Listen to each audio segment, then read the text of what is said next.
warahmatullahi wabarakatuh. Waalaikumsalam warahmatullahi wabarakatuh.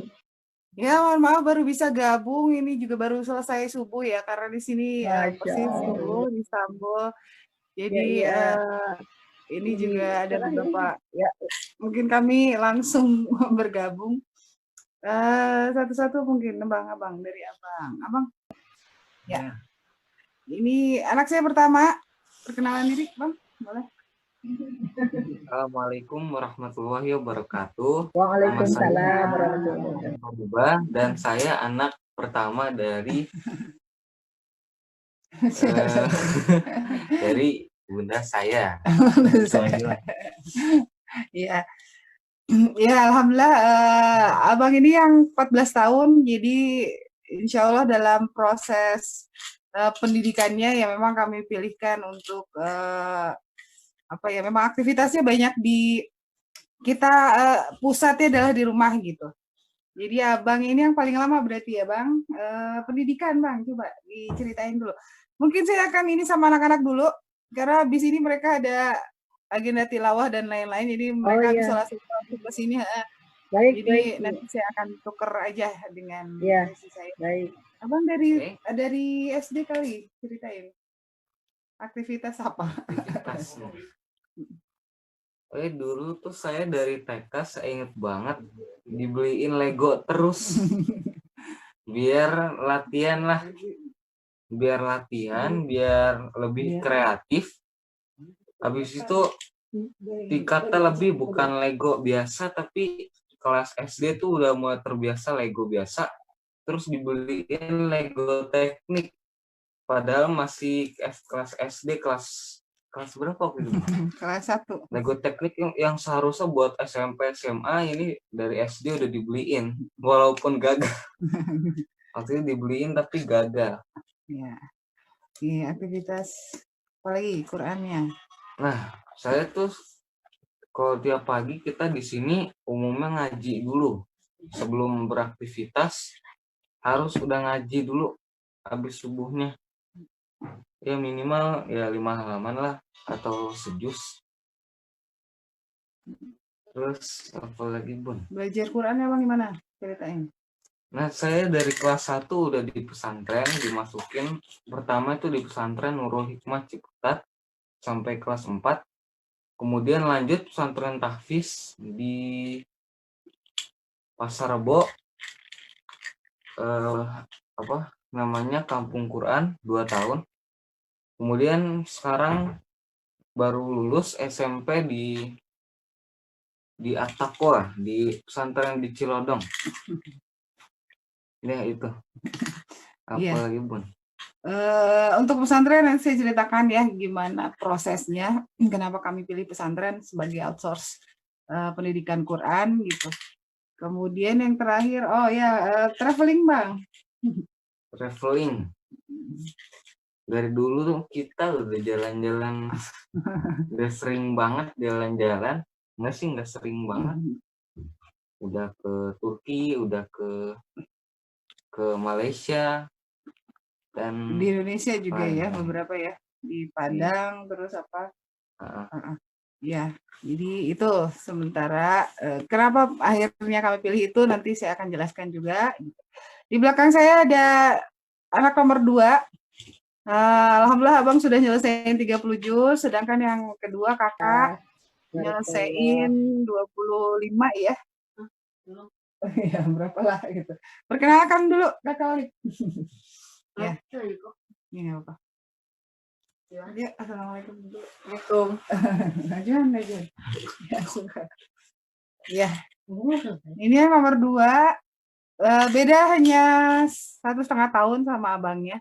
Jadi sekarang aktivitas kurang lebih sama dengan abang gitu, tapi ada hobi khusus gitu yang biasanya.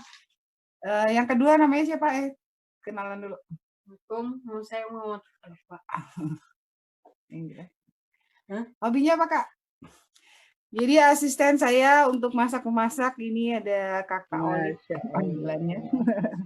Suka beberes dan suka masak-memasak, jadi bisa diandalkan untuk ini gitu. Terus ngurusin adek nggak? Iya. lumayan. Ya. Anaknya ngomong jadi ngurusin adik-adiknya juga yang perempuan. Jadi nomor 1, nomor 2 kami laki-laki, terus nomor 3 sampai nomor 6 itu semuanya perempuan gitu. Olive mau cerita apa? Aktivitas apa yang paling Olive lakukan? Yang sering Olive lakukan? Menu apa yang sudah ditemukan? Nah, menu. Olive masak apa aja? Tahu daging. Nasi goreng. Ya daging. Kalau saya tinggal informasi aja sebetulnya buat apa, terus step by stepnya nanti dia langsung kreasi sendiri nih gitu. Itu yang biasa dilakukan Kakak Olive yang nomor 2. Terus kawan-kawan ada kami bertiga di sini. Yang nama selanjutnya namanya siapa? Sini dulu. Majuan lagi sedikit. Ya. Silakan. Namanya siapa? Panjangnya. Kaulan Fakila Qur'ana. Kaulan Fakila Qur'ana. Nah, kalau laki sama perempuan kita punya beda pengalaman ya dalam outsource pendidikannya juga. Kaulan di mana? TK-nya di TK SD aja. SD-nya. Majuan nggak kedengeran. Nah, kami sempat masukin Kaulan sama adiknya itu di Ummu Habibah, pesantrennya Bu Yoyoh Yusroh ya, insya Allah waktu itu Allahu ya arham. Tapi hanya berapa tahun? Iya, Uni 2 tahun, kemudian Ayu itu adiknya lagi, itu 1 tahun, kemudian kami lanjut lagi ke mana? Ke Pasar Rebo. Ya, di Pasar Rebo ada kampung Quran, khusus untuk hafal Quran, jadi memang untuk yang lain-lain tidak, dan itu baru sampai berapa ya? 1,5 tahun. 1,5 tahun, kemudian kami harus pindah ke Turki, sehingga sekarang aktivitas di Turki. Masuk apa di Turki? Pesantren Osman Galia. Sebenarnya bukan pesantren, tapi namanya Quran Kursu. Jadi bukan pendidikan formal juga, jadi kami pakai juga homeschooling ya untuk Qurannya, karena ini belum pada lulus SD, jadi fokusnya untuk sampai dengan 12 tahun itu kami hafalan Quran, seperti itu. Gitu. Ini tugas di rumah apa? Belajar sejarah. Oh ya, Uni senang baca, semuanya senang baca alhamdulillah. Kemudian Uni lagi fokus di sejarah. Kemarin sudah sejarah Indonesia, sekarang sejarah Turki gitu ya. Sejarah bukan Turkinya ya, tapi lebih ke Utsmani. Jadi kita lagi 2 bulan ini lagi kejar gitu ya, pemahaman tentang sejarah. Cuma secara khusus kurikulum yang Uni, kita panggilnya Uni karena eyangnya dari Padang gitu ya, kemudian adanya Ayu karena bapak saya dari Palembang, jadi kami campur-campur nih gitu. Uni tugasnya apa di rumah nih? Apa itu? Ngurusin adik. Iya, Uni dapat amanah untuk mengurusi adik yang terkecil 3 tahun. Itu keperluannya, kemudian mandi sampai apa ya? Apalagi sampai aktivitas yang ininya gitu ya. Oke. Itu mungkin sementara untuk anak-anak gitu, nanti saya akan breakdown lagi bagaimana kondisinya. Jadi kami di Turki sekarang bersembilan gitu. Jadi dengan orang tua, mertua, bapak mertua di sini. Gitu. Ini mau ikut terus? Oke, terusin tilawahnya. Baik. Ya, Bismillahirrahmanirrahim. Mungkin sekarang kita akan diskusi sebenarnya tentang aktivitas ya. Mohon dibantu untuk share materi mungkin.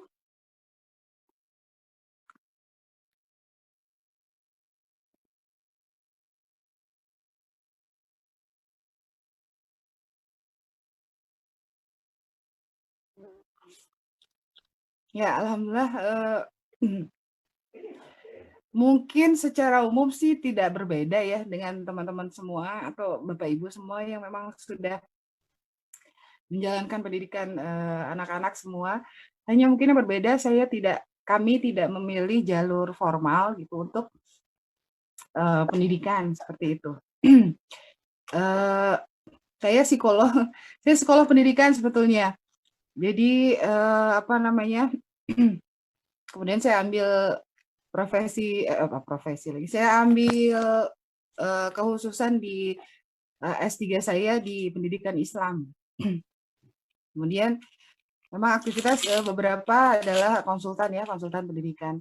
Jadi beberapa sekolah-sekolah di Jabodetabek gitu ya, saya jadi konsultan di sana gitu untuk psikologinya gitu. Tapi walau alam saya bukan mau mendikotomi, memang ini kan ya dikotomi bahwa ini bagus dan ini tidak, enggak juga seperti itu. Jadi lebih kepada apa yang memang kami sepakati gitu ya di rumah dengan ayahnya gitu, dengan anak-anak, apa yang mau kita capai ini gitu sebagai keluarga, kemudian kemanfaatan, kemudian sebagai umat gitu. Nah, mangga dilanjut aja itunya. Jadi ada beberapa yang memang dalam kondisi sekarang ini gitu ya, sekolah dan pendidikan rentan terhadap ujian-ujian gitu. Yang kita tahu bahwa ya mungkin aturan pendidikan gitu ya itu memang dari dulu banyak sekali perubahan-perubahan ya, terutama ketika memang berhadapan dengan siapa yang memegang kendali di pemerintahan seperti itu. Saya paham sekali ya dengan perubahan-perubahan kurikulum dan lain-lain. Dan sekolah formal gitu ya secara umum itu akan mengikuti terus gitu.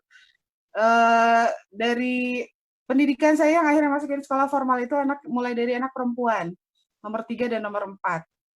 Mereka di satu sekolah yang sama, pesantren Quran juga, tapi akhirnya ada gabungan dengan SDIT juga, kemudian dan kurikulum kepesantrenan. Jadi mereka punya rapot itu 3 kalau dibagi gitu ya. Nah, kemudian apa yang terjadi yang membuat saya aneh adalah kakaknya itu dia pakai kurikulum apa ya waktu itu ya. Jadi ada 2, adiknya pakai Kurtilas, kakaknya pakai yang lain. Jadi dalam satu level yang berbeda aja mereka tidak sama gitu ya. Pakai kurikulumnya gitu. Itu yang akhirnya menurut kami tidak sesuai lah dengan nilai-nilai yang memang kami capai gitu ya. Sehingga solusinya apa? Solusinya kami mengambil alih kembali gitu ya, outsource yang memang kami berikan kepada lembaga gitu.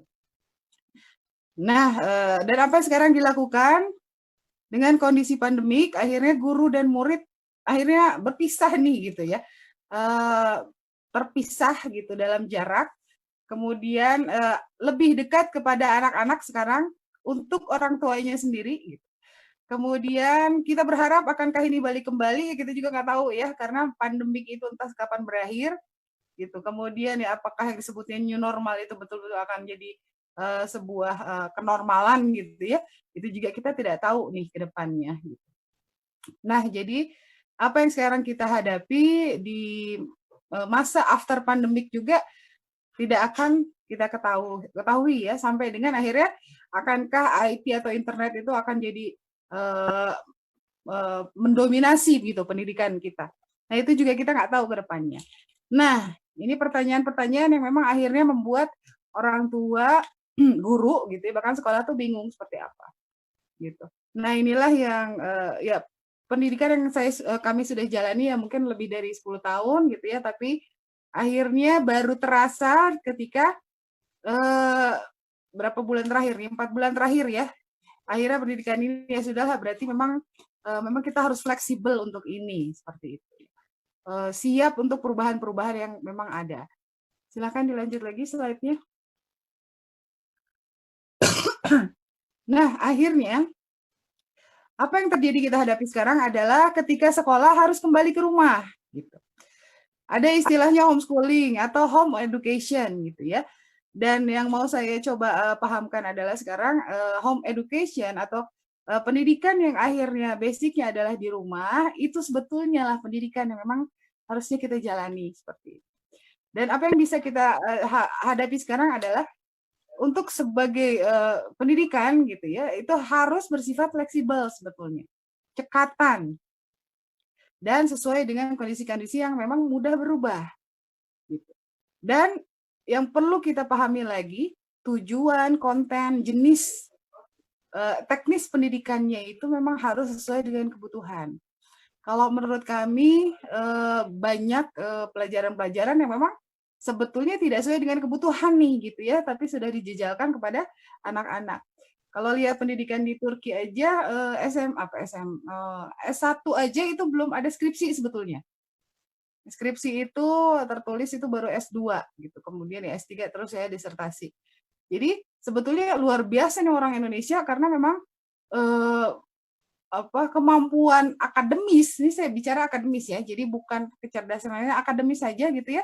Memang kita di atas rata-rata ya karena sudah banyak sekali dicekoki dari SD gitu, SMP, SMA bahkan kuliah sudah jadi Superman lah gitu.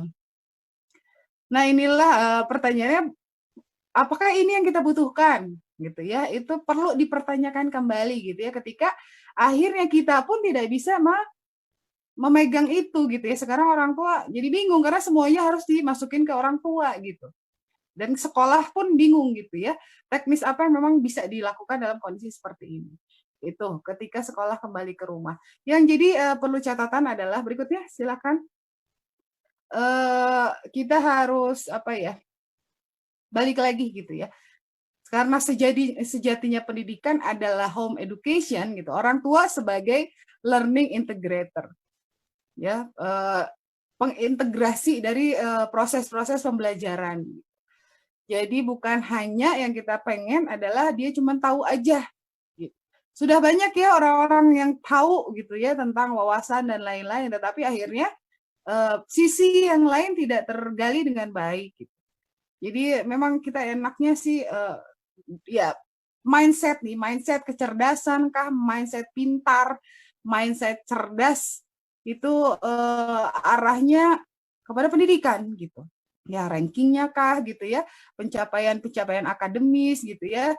Kita hanya akhirnya memberikan value itu kepada anak-anak gitu, generasi ya.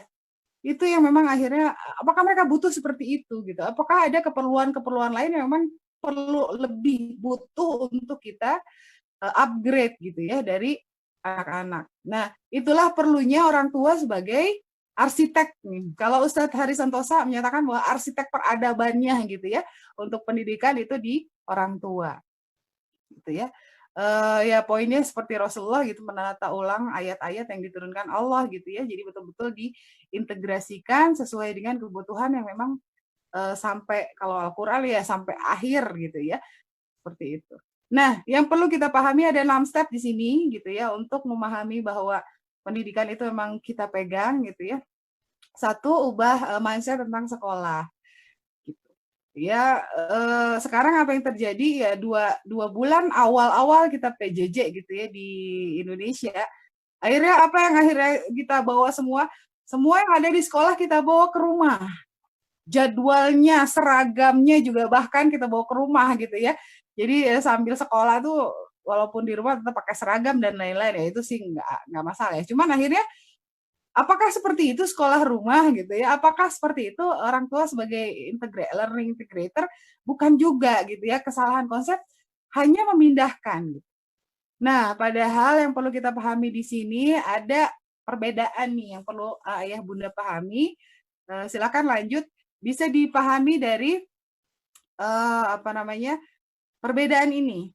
Apakah selama ini mau pandemik mau tidak gitu, mau ada ujian atau tidak gitu maksudnya dalam hidup kita ya ada musibah atau tidak, yang perlu kita pahami adalah 2 hal ini. Apa fungsinya sekolah, apa perannya sekolah dan apa perannya rumah gitu ya. Di rumah disitulah pendidikan berjalan. Sejatinya pendidikan itu di situ. Sekolah itu pengajaran sebetulnya ya. Jadi ada satu proses pendidikan yang namanya pengajaran dan itu dilakukan di sekolah.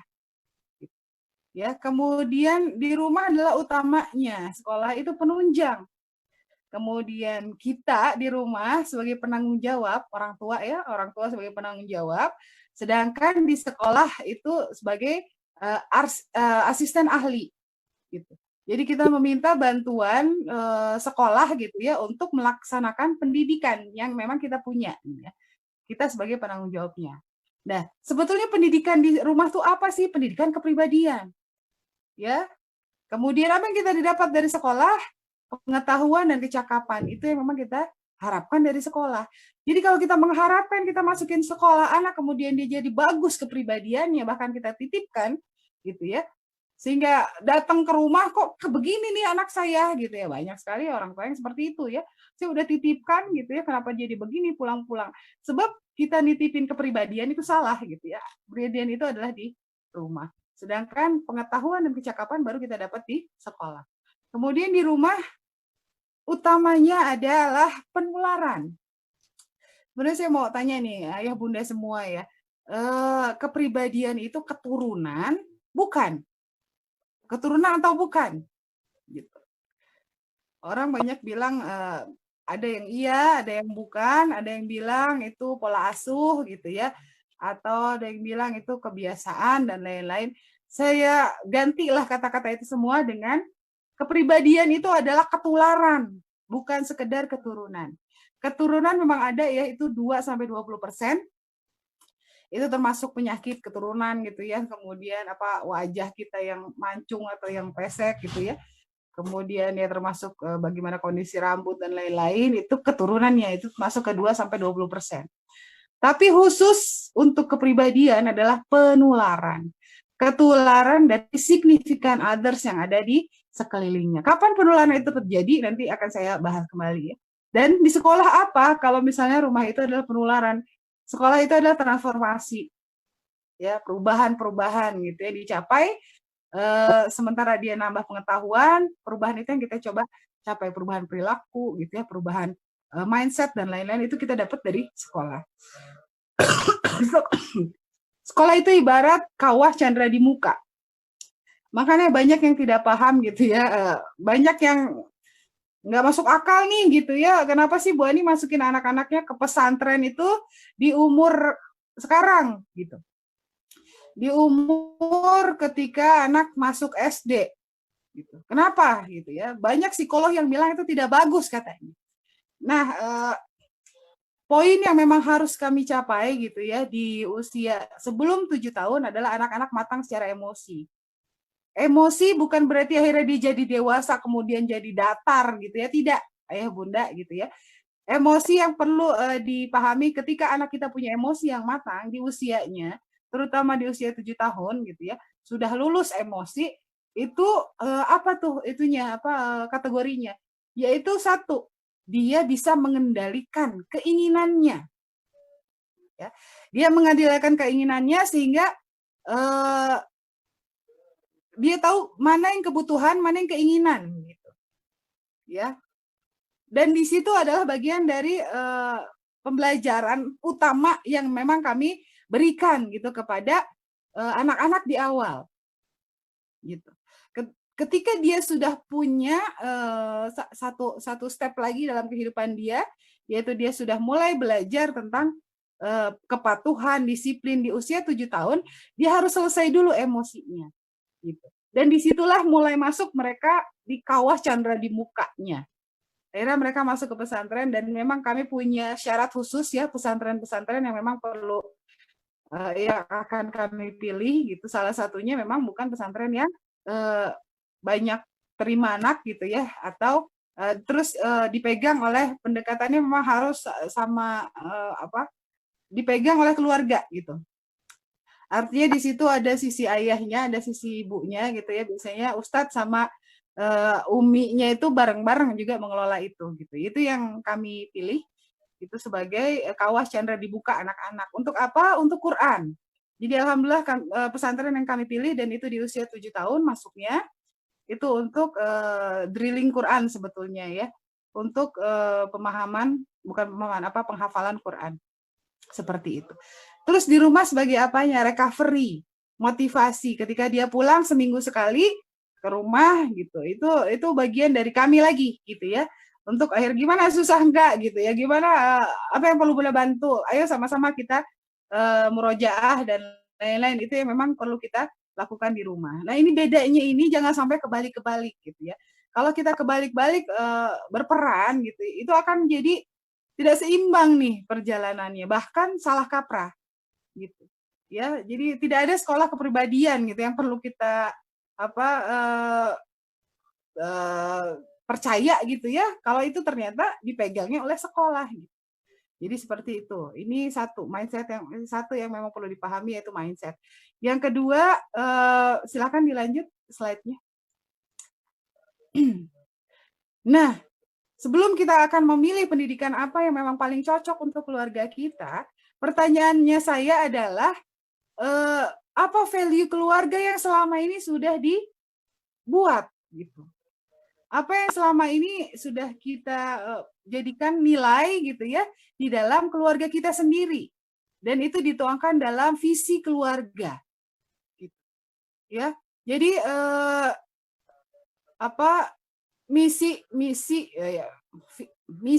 misi keluarga, gimana cara buatnya gitu ya. Diawali dengan bersama-sama anggota keluarga paham dulu tujuan hidup dan tujuan penciptaan kita nih sebagai manusia gitu. Dan pahami bahwa Allah memberikan kita tugas beserta perangkatnya, jadi tenang aja gitu ya. Untuk jadi khalifah itu Allah sudah berikan kita banyak perangkat yang bisa kita gunakan.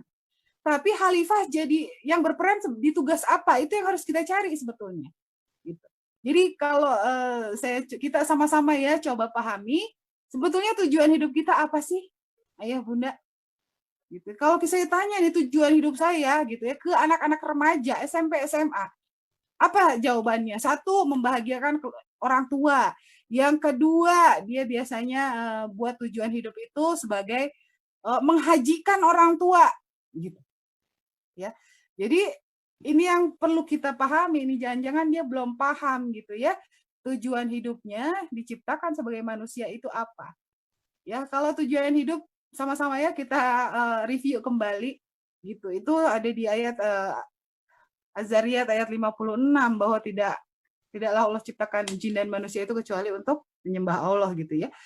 Menyembah Allah, ibadah itu tujuan hidup pertama kita sebagai manusia. Yang kedua, ada 2 ayat yang bicara tentang khalifah fil ard. Sebagai wakil Allah di muka bumi yang punya tugas. Itu tujuan yang kedua. Ini yang harus kita pahami kepada anak-anak gitu ya. Anak sudah tahu nih tujuan dia hidup tuh apa gitu. Itu di awal mula. Dan inilah yang kita bangun sebagai keluarga. Dulu saya sebagai single gitu ya, sebelum nikah, saya punya nih gitu ya misi hidup gitu. Kemudian saya menikah dengan suami saya. Suami saya punya misi hidup sendiri gitu. Dan inilah yang harus kita padukan, dielaborasi gitu ya, sehingga apa yang bisa kita dapat adalah misi keluarga, bukan lagi misi saya sebagai Ani dan misi suami saya sebagai Emil gitu. Ini sudah kita dapatkan misi keluarga gitu. Dan inilah kita turunkan kembali ke anak-anak. Nah, apa yang kemudian akhirnya kita pahami dari misi hidup ini, dari step by step yang tadi kita dapatkan gitu, kita sebagai khalifah kita punya tujuan hidup, apapun yang kita lakukan adalah dalam term ibadah, kita turunkan lagi ke hal konkret apa yang bisa kita lakukan untuk mencapai tujuan itu. Hal konkret. Kalau mau jadi khalifah di bidang apa gitu. Ya, kalau mau punya kemampuan dan kontribusi. Jadi pertanyaan saya ke anak-anak, "Nak, apa yang mau kalian kontribusikan ke dunia ini gitu ya? Apa yang mau kalian kontribusikan kepada keluarga dan kepada umat?" Itu pertanyaan yang menggantikan pertanyaan, "Nak, kamu cita-citanya apa?" Saya udah nggak pakai lagi pertanyaan itu gitu ya. Jadi lebih kepada apa yang mau kamu kontribusikan kepada umat ini gitu ya. Itu poin kedua. Kalau ini belum bisa kita susun, mau anak dimasukin ke sekolah kah, atau kita mau pakai itu sebagai homeschooling gitu ya, pendidikan kita, atau akhirnya dia mau masuk pesantren kah, ini nggak dapat semua nanti. Seperti itu. Lanjut lagi. Poin ketiga. Ini sih step by step aja ya. Saya pakai step by step-nya. Sebetulnya tazkiyatun nafs gitu ya. Bagaimana misi itu bisa kita capai kalau kita bisa memahami step by step tazkiyatun nafs ya. Salah satu yang pertama adalah muahadah gitu ya, kita sadari kita siapa kita dan kita apa. Ini pun step ini dilakukan oleh anak ya, bukan hanya untuk kita. Tapi utamanya adalah kita dulu deh. Jangan-jangan kita ada yang salah nih dalam step-step ini gitu ya, belum mencapai ini. Kemudian temukan takdir, muraqabah. Ya, kita semua berjalan dan berharap terus berjalan dalam Shirathal Mustaqim. Ini yang memang harus kita lakukan. Jadi apapun yang kita lakukan, mudah-mudahan Shirathal Mustaqim ini jadi term gitu ya, jadi mindset. Kemudian melacak hidup kita selama ini, muhasabah ya, syukuri nikmat dan menggali maksud Allah dalam memberikan semua peristiwa gitu ya. Ternyata bahagia itu bukan hanya kita diberi nikmat atau terhadap sesuatu yang memang membuat kita senang. Itu harus tahu tuh term bahagia ya. Karena ternyata bahagia itu bisa kita dapatkan dalam sesuatu yang menyakitkan kah atau yang membuat menderita sebetulnya. Gitu ya. Kemudian temukan hal-hal yang menghambat perjalanan. Jadi untuk mendapatkan misi hidup satu ya, kalau kita sudah melakukan good life atau hidup yang baik itu selama ini Allah berikan tuntunan ya Allah alam ya. Jadi kenapa kita seperti ini itu karena pertolongan Allah gitu ya. Allah tunjukkan kamu jalannya ke sini dan lain-lain, itu kita patuh di situ, itu good life tuh. Tapi ada juga orang-orang yang mendapat misi hidup itu dengan adanya musibah misalnya. Ya, musibah yang tiba-tiba datang ke dia, akhirnya dia berpikir ulang tentang kehidupannya, itu yang membuat akhirnya dia punya misi hidup. Gitu. Misi hidup itu bisa dicapai di usia 15 sampai dengan 40 tahun. Jadi ayah bunda yang belum 40 tahun dan ternyata masih galau, jangan-jangan belum menemukan misi hidup nih. Gitu. Kenapa 40 tahun? Patokannya Rasulullah. Jadi untuk dapat misi hidup, kita itu harus galau dulu sebetulnya. Emang Rasulullah pernah galau nih, gitu ya. Kalau saya kasih kisah-kisah kepada anak-anak ya, bahwa ketika Rasulullah itu usia 40 tahun, kemudian beliau itu sudah bolak-balik ke Gua Hiro, itu kondisinya galau sekali melihat kondisi umat, gitu ya. Penuh kejahiliahan dan lain-lain, kondisi bangsa Arab saat itu. Itu kegalauan itu apa yang memang dipikirkan saat itu adalah apa yang bisa saya lakukan dengan kondisi seperti ini. Dan apa yang dilakukan Rasulullah? Merenung, merefleksi. Ya, beliau bolak-balik ke Gua Hiro. Rupanya ada kisah. Mohon maaf, saya rada alergi sama asap nih, kayaknya dapur sudah mulai ngebul, jadi saya kena asap. Ya, saya lanjut ya.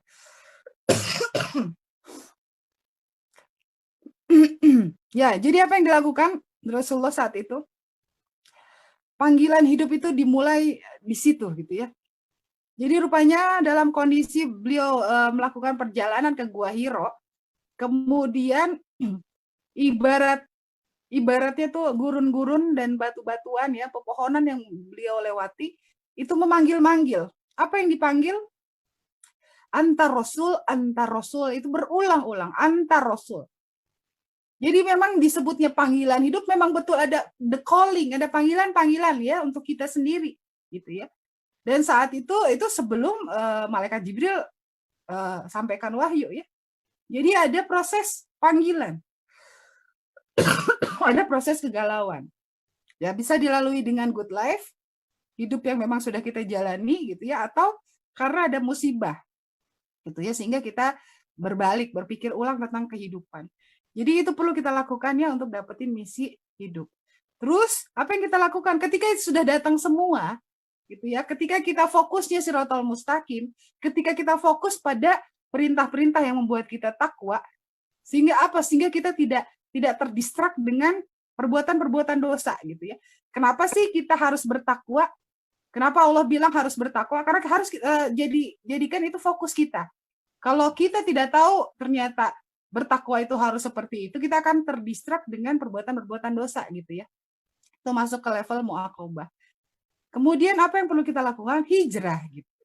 Hijrah, mujahadah dan riadoh. Ini berulang-ulang nih ya yang perlu kita lakukan. Nanti kalau ya saya ini sambil kebaca ya, itu pertanyaan-pertanyaan nanti kita akan jawab gitu ya. Hijrah itu bukan sekedar hijrah, tapi hijrah dengan tujuan, bukan sekedar pakai tren gitu ya, tapi kita perlu dengan punya tujuan benar tentang hijrah. Gitu. Tanpa tujuan itu ujungnya adalah kehampaan. Jadi kok saya jadi nggak berhasil, padahal saya kan udah hijrah gitu ya, atau saya kok begini tapi kenapa jadi sepertinya kosong gitu ya, pikir hati kita ya, karena hijrahnya mungkin belum ada tujuan tuh di situ. Gitu, ya. Mujahadah ini adalah hal yang paling memang harus kita lakukan sampai sepanjang hidup kita gitu ya. Dan riadoh, ternyata mujahadah itu tidak akan menjadi bagian yang akhirnya membuat kita tangguh gitu ya, tanpa adanya riadoh. Jadi latihan terus. Termasuk kepribadian ya, termasuk pengelolaan emosi. Latihan terus. Itu riadoh kita. Lanjut lagi ke poin ketiga. Ini cara membuat value keluarga ya. Nah, sudah tahu kita sudah punya value, baru kita petakan kemampuan dan bakat anak. Gitu. Bagaimana cara tahu gitu ya, kesukaannya apa sih selama ini, kekuatannya apa sih, passionnya apa? Passion itu apa sih ya Bunda? Jadi kalau kita punya passion itu adalah hal yang berat akan jadi ringan. Kita melakukan sesuatu all out, gitu ya, sampai kemudian itu passion tuh. Kemudian engage gitu ya, ada keterikatan ketika kita mengerjakan hal itu gitu, baik secara emosi gitu ya maupun tenaga, kita full ke sana. Kemudian juga kita menghabiskan waktu banyak di situ gitu. Itu passion tuh. Kemudian hobi itu jadi passion bisa gitu ya. Itu perlu kita pahami dari anak kita. Kebiasaan, keunikan. Tapi tidak berhenti di situ ya, kenali juga kelemahan dan keterbatasan. Setiap anak, jadi Bunda punya anak 2, ya setiap anak kenali. Punya anak 3 sampai punya anak 6, 8 gitu ya, silakan kenali satu persatu. Ya.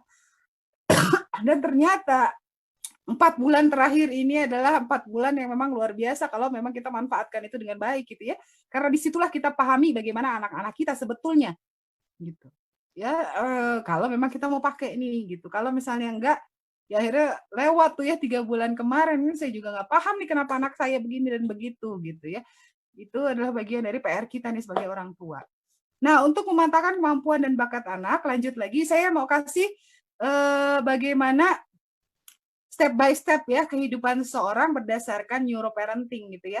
Bagaimana perkembangan otaknya, bagaimana otak itu mulai bekerja seperti itu. Yang pertama yang perlu kita pahami 0 sampai 3 tahun ya Bunda yang mau kembali punya anak bayi atau yang masih punya anak bayi, sebetulnya kepribadian dimulai dari sini. Kalau pakai prinsip yang lain nih ya, ayah bunda itu menentukan kepribadian anak dari memilih pasangan hidup gitu. Ini saya selalu kasih tahu nih kepada sesi-sesi pranikah. Jadi sebelum kalian punya anak yang mau punya anak yang seperti apa, pilih dulu pasangan hidup yang memang baik gitu ya.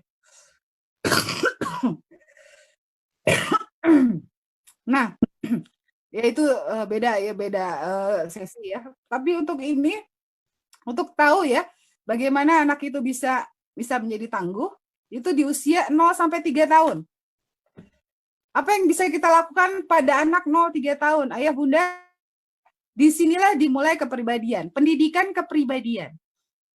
Stimulasinya apa untuk anak 3 tahun? Materinya apa? Pembelajarannya apa? Kurikulumnya apa? Ini pertanyaannya. Biasanya orang tua mah, jadi kegiatannya apa nih untuk anak-anak gitu ya?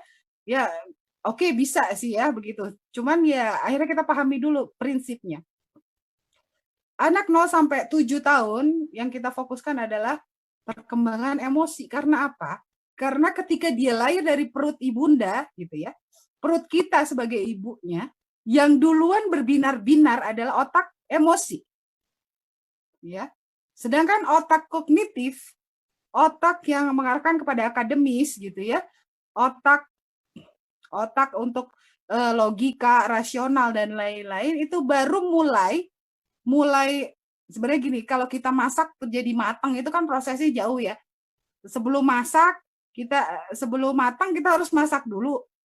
Sebelum masak kita harus potong-potong dulu. Sebelum potong kita harus nyiangin dulu. Ini buat mama mungkin lebih paham nih daripada bapak-bapak.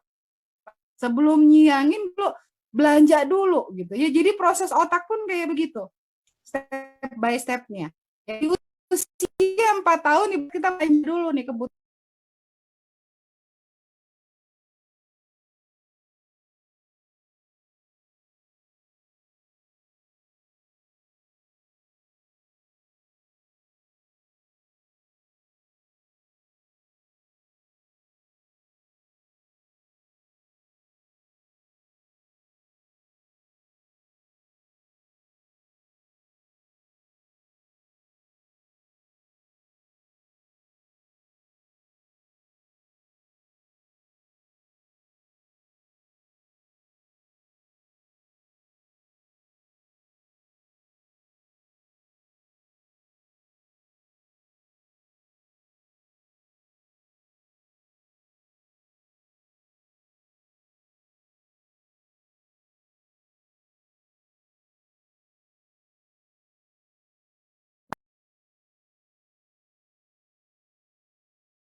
Tapi yang harus kita lakukan adalah menyusui, mentransfer kepribadian kita, menularkan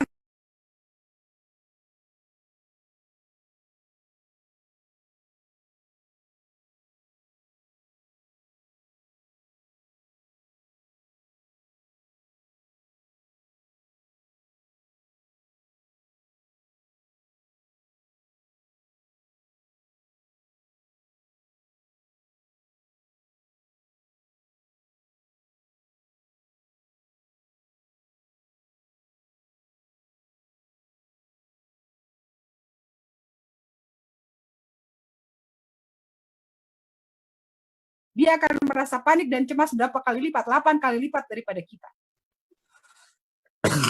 Kita aja mau ikutan seminar mas sekali ketemu ya.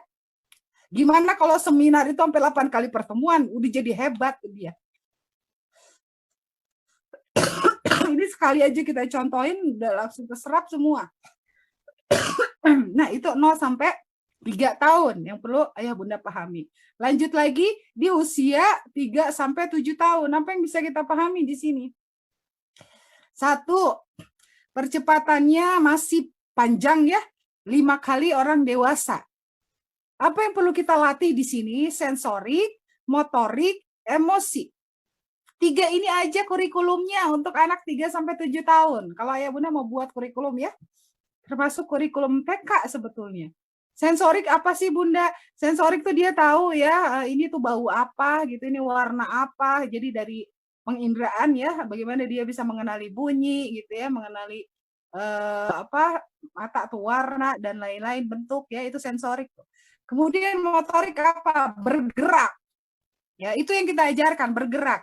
Mau rumah kita kecil keluar, geraknya keluar. Jadi jangan pernah nih anak kita kunci gitu ya, itu pergerakan memang akan bergerak, tapi di sekitar situ aja.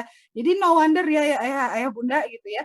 Anak 7 tahun dikatakan dia normal gitu ya, otaknya normal, minimal kalau dia bisa lari dan manjat.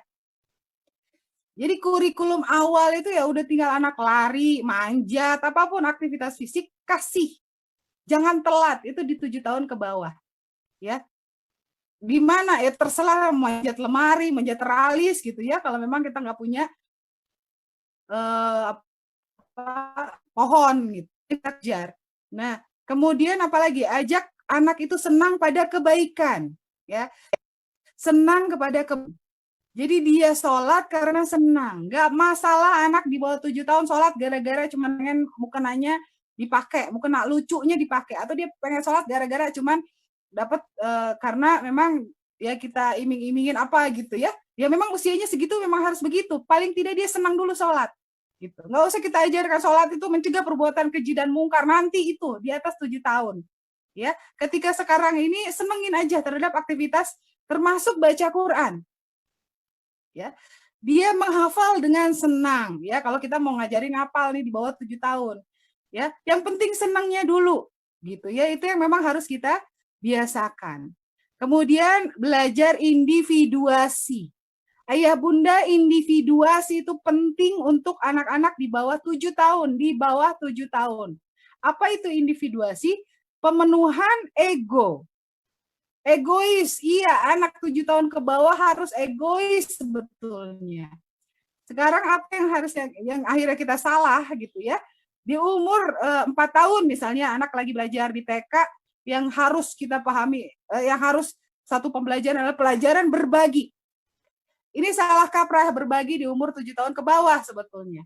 Ya, salah kaprahnya apa? Menjudge bahwa anak yang berbagi itu pelit. Anak yang tidak berbagi itu pelit. Ya, berbaginya bisa kita biasakan, tapi jangan dijudge anak 7 tahun ke bawah ketika tidak berbagi adalah jelek, pelit gitu ya. Nggak bagus gitu ya. Akhirnya jadi judgment. Kenapa? Jadi kasus-kasus yang saya dapatkan di umur di atas 8 tahun ya, 10 tahun, 15 tahun gitu ya. Anak itu gampang sekali berbagi apapun, termasuk auratnya ke orang lain. Gara-gara apa? Gara-gara semenjak SD dia nggak punya individuasi. Dia nggak punya ego dia itu harus dia penuhi, itu dia nggak terpenuhi saat itu. Ya, saya tuh harus menjaga diri saya, tubuh saya itu nggak dapet tuh. Ketika disuruh berbagi melulu di umur 7 tahun ke bawah. Jadi ketika anak kita memilih, Bun, aku tidak mau, misalnya ya, apalagi ketika anak TK tuh biasanya ya ada temennya yang nggak bawa makanan kan langsung suruh bagi-bagi tuh biasanya. Ya, ketika dia punya donat satu, enggak, nanti aku jadi lapar kalau aku potong misalnya donatnya. Itu hargai individuasi itu. Baik, berarti kamu tidak berbagi sekarang ya, gitu ya, itu cukup tuh. Jangan dibilang berarti kamu pelit, nggak boleh dong begitu, nggak boleh gitu ya, itu yang jangan gitu ya.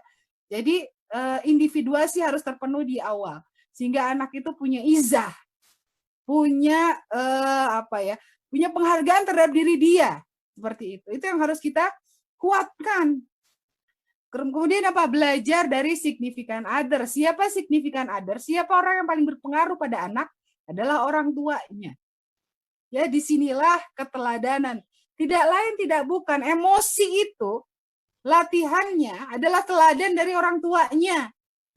Ya, ingat, kita tampilkan kita marah, dia belajar marah dan mungkin lebih galak daripada kita tuh 5 kali lipat.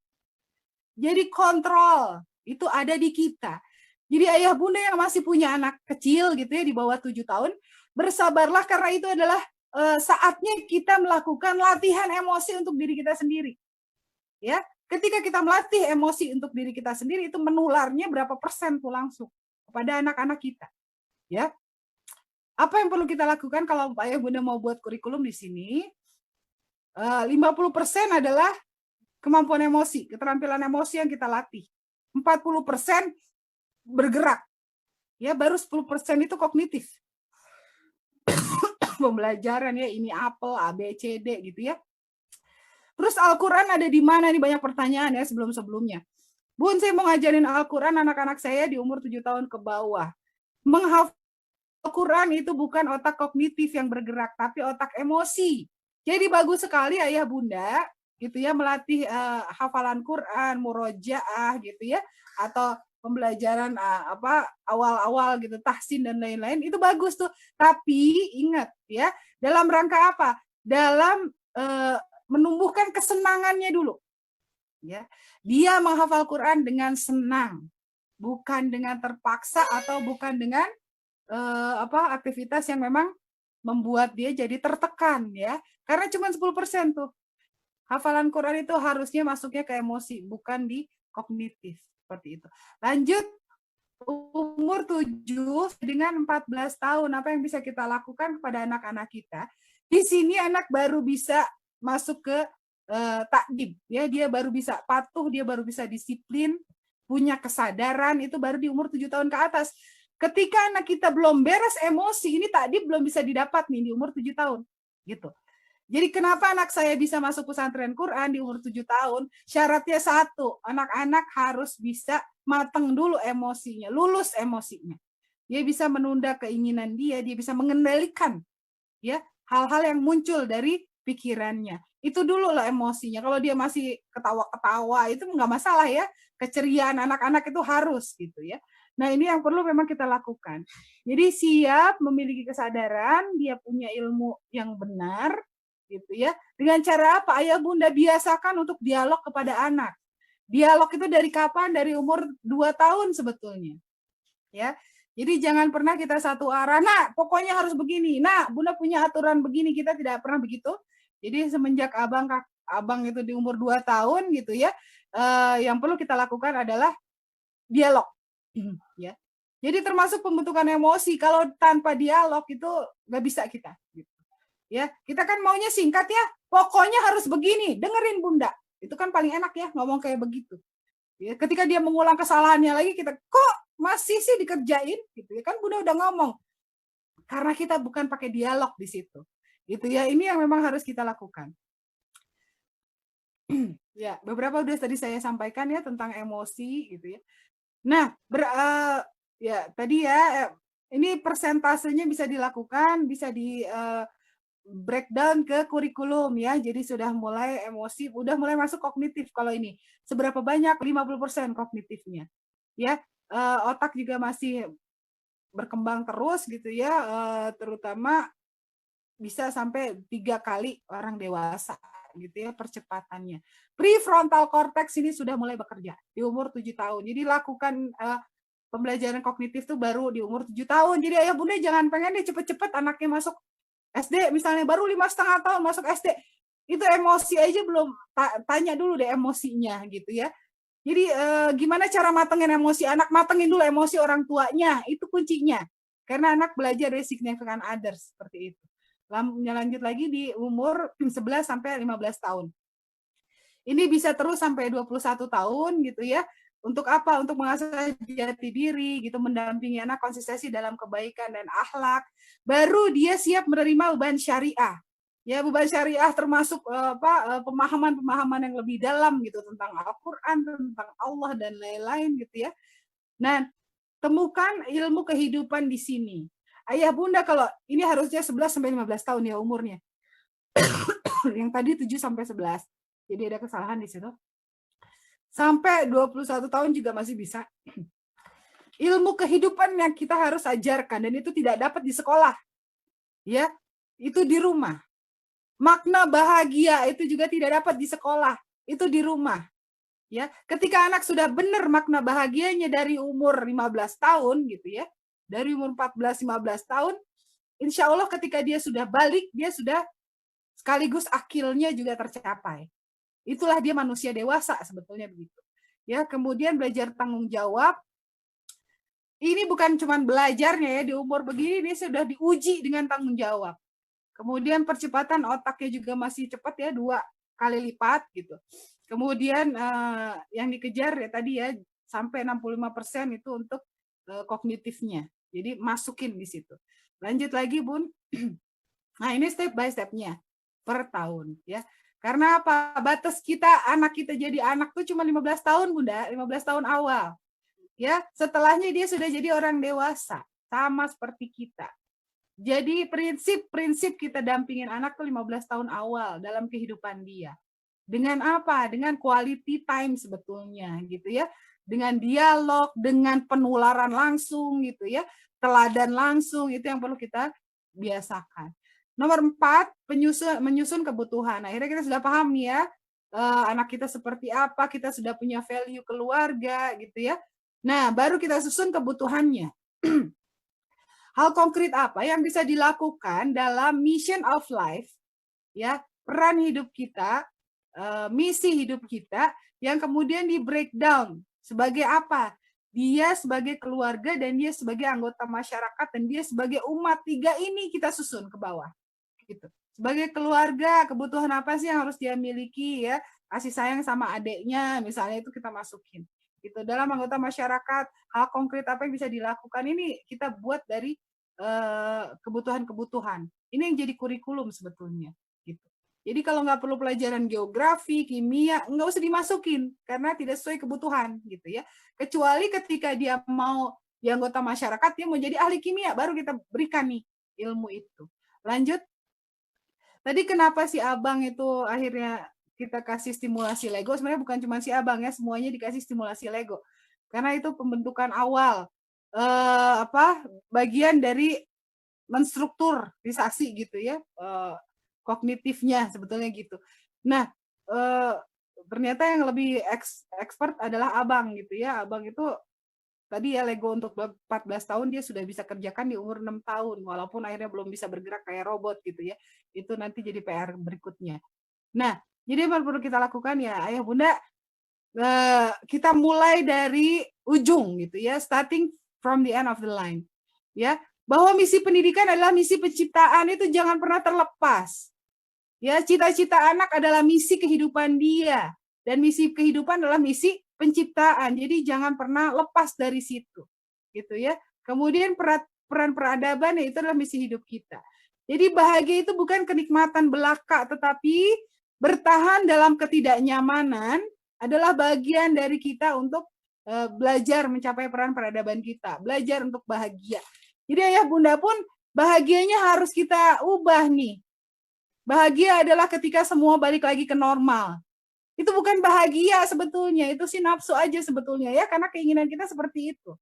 Justru kita bertahan dalam ketidaknormalan seperti ini, ya, capai bahagia, itulah bahagia sebetulnya. Jangan sampai anak mikir bahagia itu kalau punya uang banyak. Jadi semuanya ditanya mau jadi apa? YouTuber. Diem aja uangnya banyak. Jadi apakah kayak begitu? Stopnya tidak. Ya, jadi bahagia, makna bahagia itu dari awal harus kita kasih ke anak-anak. Bahagia itu bukan berarti kita punya rumah gitu ya, bukan punya mobil gitu ya. Ini yang perlu kita pahamkan. Bukan ketika semuanya berjalan lancar sesuai dengan rencana kita, bukan sekedar itu bahagia gitu ya. Jadi itu yang perlu kita pahami. Lanjut ya, ini ada 4. Ya, bagian nomor 5 ini menyusun sumber. Jadi enaknya home education atau homeschooling, sumber itu bisa dari mana-mana gitu. Ya. Jadi yang pertama yang perlu kita ketahui ayah bunda, ketika kita dikasih anak 1, dikasih anak 2, kasih anak 10 bahkan sama Allah, semua itu sudah dengan perangkatnya ngikutin. Jadi jangan pusing anak saya nanti pendidikannya gimana, anak saya nanti makannya gimana, nggak usah pusing. Allah sudah kasih perangkat semuanya. Termasuk akhirnya kita menyusun sumber-sumber pendidikan yang bisa kita pakai untuk si anak. Jadi kalau saya ya pas ada pesantren Quran, saya pakai sumber itu di lingkungan, nggak usah jauh-jauh. Misalnya ya saya ambil. Kemudian ada orang ahli ya di situ, kami datengin orang ahli itu. Gitu. Jadi enaknya seperti itu. Sedangkan kalau misalnya di sekolah mau tidak mau ya harus kita dapatkan itu semua tuh sumber, dan memang ya sudah jadi kurikulum seperti itu. Cuman pertanyaannya sudah sesuai kebutuhan apa belum gitu ya. Nah, cara menyusun sumber, silakan dilanjut lagi slide-nya. Guru itu dari mana-mana. Guru itu bisa bentuknya ilmu, ya, bisa dari mentor, ya, tutor, maestro gitu ya, buku, expert. Itu guru-guru anak-anak. Bisa dari alam, langit, bumi, sunatullah. Makanya anak tuh ajak jalan-jalan bun, nggak harus ke luar negeri, misalnya nggak harus mahal-mahal, ajak keluar, disitulah guru-guru mereka. Dia lihat bumi, dia lihat langit, dia lihat daun, itu adalah guru-guru. Ya, jadi pahami itu sebagai kurikulum pendidikan. Itu mah ece-ece, itu bukan pendidikan, salah. Ya, jadi seluruhnya adalah pendidikan untuk kami. Gitu. Jadi kan hidup, pengalaman, cobaan, termasuk kematian, kondisi, situasi itu adalah guru. Jadi kurikulum kami adalah paham bahwa anak-anak ketika kita ikut mengantarkan jenazah seseorang itu pendidikan buat dia. Kita ajarin bagaimana cara sholat gitu ya, sholat jenazah kita ajarin step by stepnya sampai kita ikutin ke kubur itu pahalanya apa, itu pendidikan. Ya. Ya ada mungkin di pelajaran agama mungkin ya di sekolah, tapi tidak akan langsung dia rasakan itu gitu. Jadi semuanya, termasuk ya akhirnya dia harus belajar dengan internet, teknologi, ya pakai teori, itu bagian dari pendidikan juga. Jadi guru itu didapatkan dari manapun, ya. Jadi jangan khawatir ya, semua itu sudah disiapkan sama Allah. Yang keenam, ini yang terakhir, dilanjut slide-nya. Sekarang kita menyusun kegiatan. Nah ini baru ya, kita coba di breakdown lagi. Setahun ini mau mencapai apa? Kemudian semesternya kita mau targetnya apa? terus pekan ini kita melakukan apa ya, kegiatan hariannya baru di breakdown untuk hari sehari-hari. Enaknya sekali lagi home education adalah sampai cuci piring itu adalah materi pelajaran. Jadi kami integrasikan seluruh aktivitas sehari-hari gitu ya. Itu adalah semua materi pembelajaran. Gantiin popok adiknya waktu dia masih punya popok gitu ya. Mengkategori pakaian yang perlu disetrika dan tidak perlu disetrika itu materi pembelajaran Bunda, survival. Ya, ibu-ibu yang punya anak 3 aja tuh setrikaan udah segunung nggak Bun? Ya ketika kita ngerjain sendirian gitu, kita stres sendiri, anak kita, sekali lagi ya, kita stres, anak kita akan stres berapa kali lipat, tergantung umurnya. Ya, anak 7 tahun ke bawah ngelihat kita stres, dia 5 kali lebih stres daripada kita. Jadi hati-hati. Sampai batuk nih. Nah, termasuk ya, cuci piring dengan cara menghemat sabun dan menghemat air. Gimana caranya? Ya. Itu adalah bagian dari materi pembelajaran. Punten. Keselak. Silakan minum dulu Bu Ani. Iya. Ini belum minum belum apa Bun, jadi langsung ya nggak apa-apa dulu. Ya, jadi lebih ke situ ya. Jadi anak-anak memang kita integrasikan seluruh aktivitas hari-hari dengan materi. Gitu. Jadi jangan sampai kita masuk ke home education, ya, terus dari jam 7 kita buat jadwal gitu ya. Pokoknya belajar jam 7 sampai jam berapa Bu biasanya kan? Di sekolah itu jam 8 sampai jam 4. Kalau di home education nggak bisa begitu gitu ya. Karena termasuk pembelajarannya 24 jam, tapi kita nggak bisa suruh anak duduk diam kayak di sekolah, nggak bisa.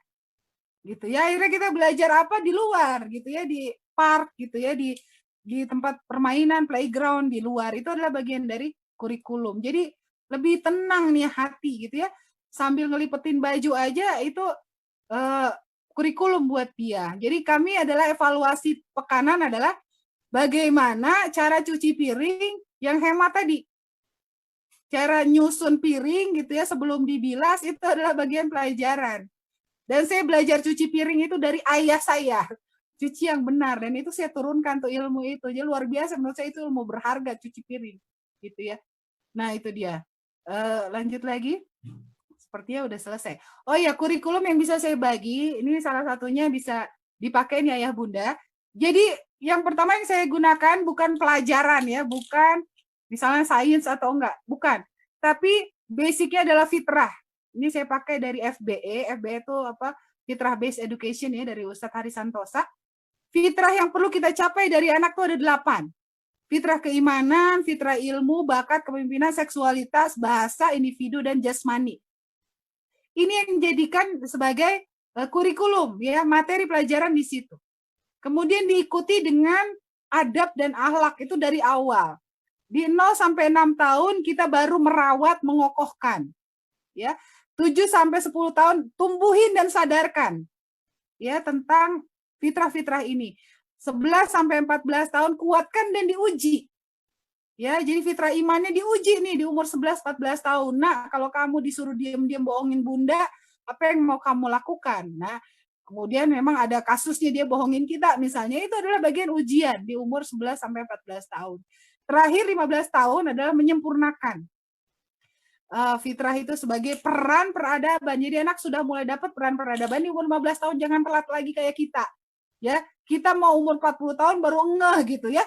Ini ada yang salah nih dari hidup saya gitu. Jangan sampai ya, walaupun ya Rasulullah juga 40 tahun sih gitu ya, apa dapat peran peradabannya itu. Nah, kemudian kurikulumnya seperti apa kita buat? Personal lah ya Bunda gitu ya. Jadi si anak pertama kurikulum yang memang mau kita fokuskan itu bagian yang mana nih? Gitu. Jasmaninya seperti apa? Keilmuannya seperti apa itu kita bedakan per orang. Ya buat jurnal masing-masing. Kemudian yang perlu kita pahami ketika mau ke ya ibarat punya raport gitu ya, dia punya portofolio. Ini kalau home education ya. Jadi raportnya itu ya bentuknya portofolio. Mulai dari gimana tugas perkembangan kalau 0 sampai 6 tahun checklist tuh Bun. dia baru bisa duduk tuh umur berapa gitu ya. Ada kendala apa gitu ya, saat itu ada checklistnya tugas perkembangannya. Nah, portfolio belajar di umur 7-10 tahun ya anak takdib itu baru mulai. Kemudian 11 sampai 14 tahun, nah portfolio project, jadi kita pakai project ya. Project 3 bulan ini adalah sejarah, jadi memang kita sejarahnya lagi panjang nih, karena sejarahnya Utsmaninya dari awal gitu ya, dari Ertuğrul.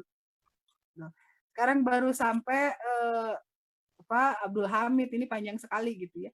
Dan yang disebut juga bukan cuma Turki masalahnya, Indonesia juga disebut di situ dalam sejarah Turki Utsmani. Jadi kita pun ada rasa gimana gitu ya, bahwa kita tuh diakui gitu di dunia, orang Indonesia itu.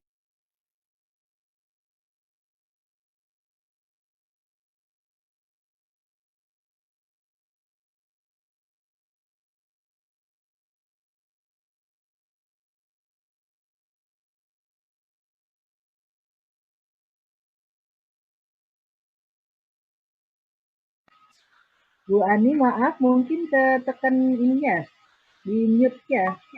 Maaf. Oke, iya. Ya, tadi saya sampaikan bahwa kita juga pakai pendidikan akil balik, gitu ya. Jadi batas anak itu dewasa di 15 tahun ayah bunda, gitu. Jadi sudah ada kesepakatan sebelum 15 tahun bahwa setelah 15 tahun semua fasilitas itu adalah harus diupayakan oleh anak, ya. Ketika anak masih miskin, gitu, artinya dia akhirnya kita beri sodakoh. Bentuknya apa? Ruang tidur, ya, kasur, itu sodakoh buat kita, termasuk makan 3 kali, gitu. Dia harus paham bahwa dia harus menafkahi dirinya sendiri setelah umur 15 tahun. Jadi bentuknya adalah tanggung jawab, rasa atau sense, gitu, sebagai orang dewasa. Selama ini kita salah ya, kita ini nanti materi silahkan ini aja diambil aja. Ini fitrah itu ada iman, ilmu, bakat dan lain-lain ya, ada 8. Jadi pahamkan bahwa sama anak bahwa nggak ada lagi namanya remaja ya bunda ya, adanya anak dan dewasa. Jadi siapkan anak untuk itu, ya. Galaunya dia adalah galau memikirkan peran kehidupan dia, bukan galau gara-gara dimarahin emaknya kah atau yang lain-lain. Itu yang harus kita bedakan gitu ya, dengan galau yang biasa seperti itu.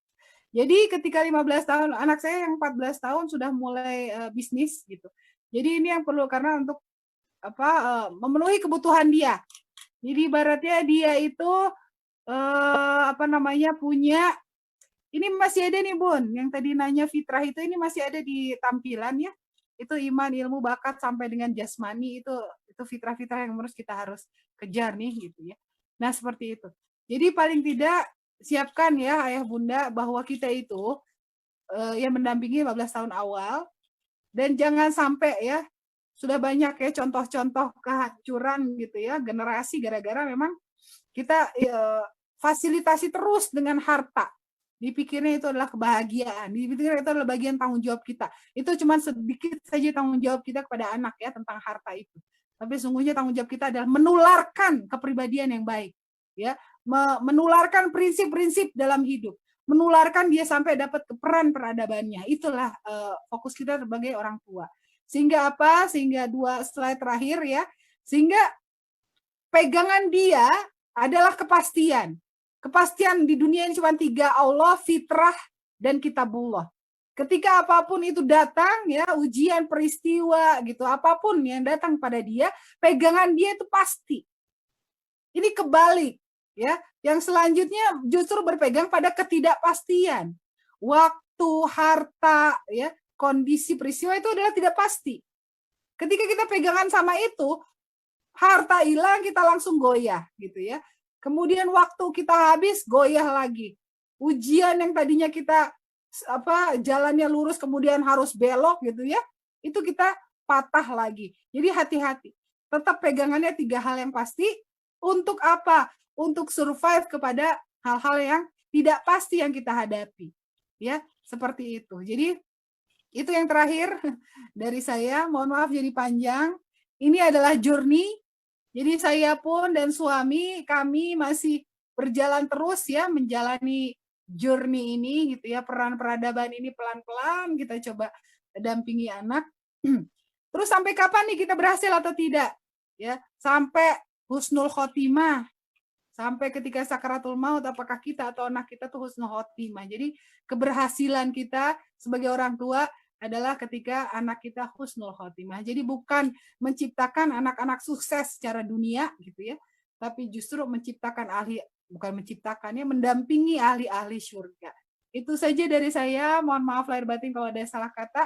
Kita lanjut mungkin dengan tanya jawab. Masya Seperti itu Allah, ya. alhamdulillah.